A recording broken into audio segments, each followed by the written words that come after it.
اصحاب کہف بادشاہوں کی اولاد اور اپنی قوم کے سردار تھے۔ قوم بت پرست تھی۔ ایک روز ان کی قوم اپنی کسی مذہبی تہوار کے لیے شہر سے باہر نکلی، جہاں ان کا سالانہ اجتماع ہوتا تھا۔ وہاں جا کر یہ لوگ اپنے بتوں کی پوجا پاٹ کرتے اور ان کے لیے جانوروں کی قربانی دیتے تھے۔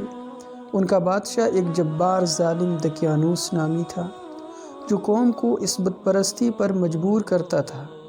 اس سال جب کہ پوری قوم اس میلے میں جمع ہوئی تو یہ اصحاب کہف نوجوان بھی پہنچے اور وہاں اپنی قوم کی حرکتیں دیکھی کہ اپنے ہاتھوں کے تراشے ہوئے پتھروں کو خدا سمجھتے ہیں اور ان کی عبادت کرتے اور ان کے لیے قربانی کرتے ہیں۔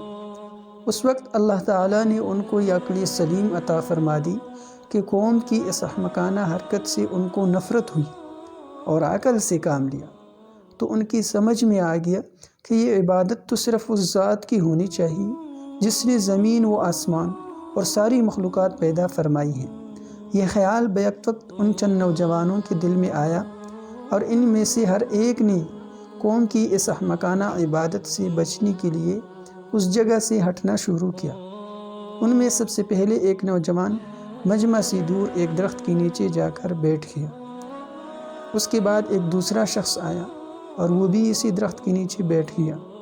اس طرح پھر تیسرا اور چوتھا آدمی آتا گیا اور درخت کے نیچے بیٹھتا رہا، مگر ان میں کوئی دوسرے کو نہ پہچانتا تھا اور نہ یہ کہ یہاں کیوں آیا ہے، مگر ان کو در حقیقت اس قدرت نے یہاں جمع کیا تھا جس نے ان کے دلوں میں ایمان پیدا فرمایا۔ خلاصہ یہ ہے کہ یہ لوگ ایک جگہ جمع تو ہو گئے، مگر ہر ایک اپنے عقیدے کو دوسرے سے اس لیے چھپاتا تھا کہ یہ کہیں جا کر بادشاہ کے پاس مخبری نہ کر دیں اور میں گرفتار ہو جاؤں۔ کچھ دیر سکوت کے عالم میں جمع رہنے کے بعد ان میں سے ایک شخص بولا کہ بھائی، ہم سب کے سب قوم سے علیحدہ ہو کر یہاں پہنچنے کا کوئی سبب تو ضرور ہے۔ مناسب یہ ہے کہ ہم سب باہم ایک دوسرے کے خیال سے واقف ہو جائیں۔ اس پر ایک شخص بول اٹھا کہ حقیقت یہ ہے کہ میں نے اپنی قوم کو جس دین و مذہب اور جس عبادت میں مبتلا پایا، مجھے یقین ہو گیا کہ یہ باطل ہے۔ عبادت تو صرف اللہ جل شانہ کی ہونی چاہیے، جس کا تخلیقی کائنات میں کوئی شریک اور ساجی نہیں۔ اب تو دوسروں کو بھی موقع مل گیا اور ان میں سے ہر ایک نے اقرار کیا کہ یہی عقیدہ اور خیال ہے جس نے مجھے قوم سے علیحدہ کر کے یہاں پہنچایا۔ اب یہ ایک متحد الخیال جماعت ایک دوسرے کی رفیق اور دوست ہو گئی اور انہوں نے الگ اپنی عبادت گاہ بنا لی، جس میں جمع ہو کر یہ لوگ اللہ وحدہ لا شریک لہ کی عبادت کرنے لگے۔ مگر شدہ ان کی خبر شہر میں پھیل گئی اور چغل خوروں نے بادشاہ تک ان کی خبر پہنچا دی۔ بادشاہ نے ان سب کو حاضر ہونے کا حکم دیا۔ یہ لوگ دربار میں حاضر ہوئے تو بادشاہ نے ان کے عقیدے اور طریقے کے متعلق سوال کیا۔ اللہ نے ان کو ہمت بخشی، انہوں نے بغیر کسی خوف و خطر کے اپنا عقیدہ توحید بیان کر دیا اور خود بادشاہ کو بھی اس کی طرف دعوت دی۔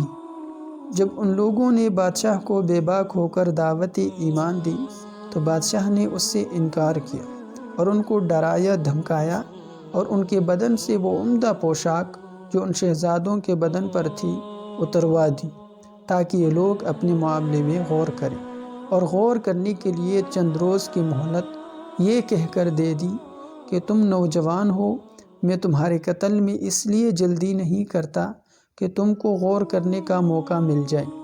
اب بھی اگر تم اپنی قوم کے دین و مذہب پر آ جاتے ہو تو تم اپنے حال پر رہو گے، ورنہ قتل کر دیے جاؤ گے۔ یہ اللہ تعالیٰ کا لطف و کرم اپنے مومن بندوں پر تھا کہ اس مہلت نے ان لوگوں کے لیے راہ فرار کھول دی۔ چنانچہ سب نے باہم مشورہ کیا کہ مہلت ختم ہونے سے پہلے کچھ تدبیر کرنی ضروری ہے۔ باہم مشورہ کر کے طے کیا کہ ہر شخص اپنے اپنے گھر سے کچھ روپیہ لے کر آئے، اس میں سے کچھ تو غریبوں کو بانٹ دے اور کچھ کھانے پینے کے لیے رکھ لیں۔ پھر سب شہر کے قریب کوہ بے جلوس کے غار میں جا کر اللہ تعالیٰ کی عبادت میں مشغول رہیں گے۔ حسب مشورہ ہر شخص اپنے باپ کے گھر جا کر کچھ روپیہ لے آیا، کچھ اس میں سے خیرات کر دیا اور باقی اپنی گزر بسر کے لیے رکھ لیا، اور ایک غار میں داخل ہوئی۔ حضرت ابن عباس رضی اللہ عنہ کی روایت ہے کہ یہ لوگ رات کو دقیانوس سے بھاگے تھے۔ کل 7 آدمی تھے۔ ایک چرواہی کی طرف سے گزرے تو چرواہا بھی ان کا ہم مذہب ہو گیا اور ساتھ ہو لیا، اور اس کا کتا بھی پیچھے پیچھے آ گیا۔ سب لوگ شہر سے نکل کر ایک قریبی غار کی طرف چلے گئے اور وہیں قیام پذیر ہو کر نماز، روزے اور تسبیح میں مشغول ہو گئے۔ اس کے علاوہ ہر شغل کو چھوڑ دیا اور سارے پیسے اپنے ایک ساتھی جس کا نام تملیخہ تھا کے پاس رکھ دیے۔ تملیخہ بڑا ہی خوش تدبیر، خوبصورت اور بہادر تھا۔